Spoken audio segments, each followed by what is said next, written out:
Nakakita ka na ba ng gas tank na ganito kaangas? Baka isipin mo hydro dip yan, tropa. Hindi po, samurai paint lang yan. At syempre, isang malupit na technique.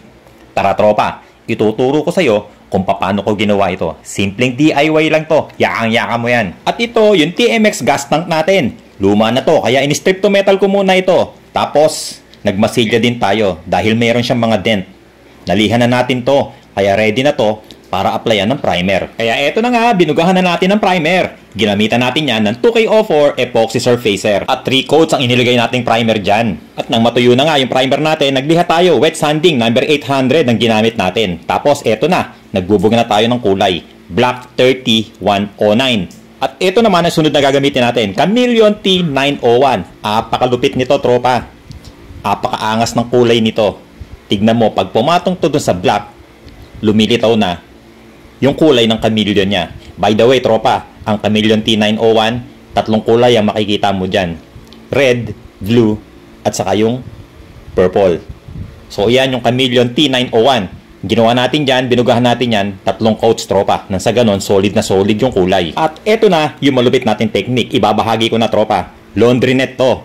Ito yung lagayan ng mga labada.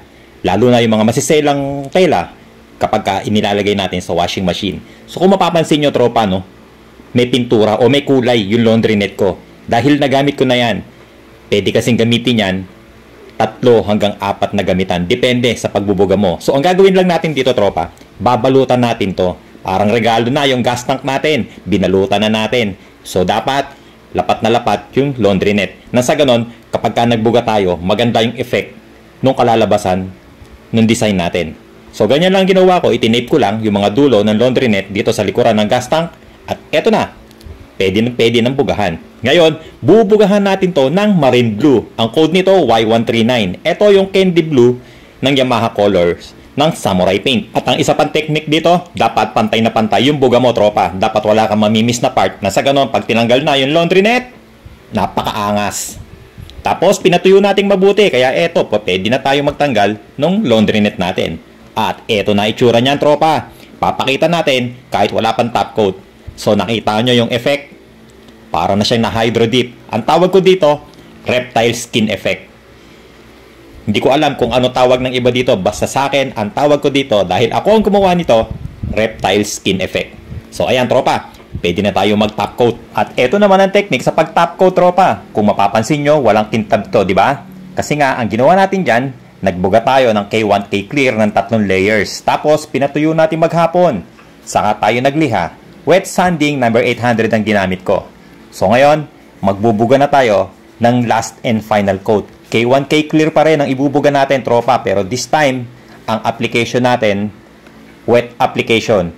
Ang wet application na sinasabi ko, ito yung pagbubuga ng top coat clear na mas marami.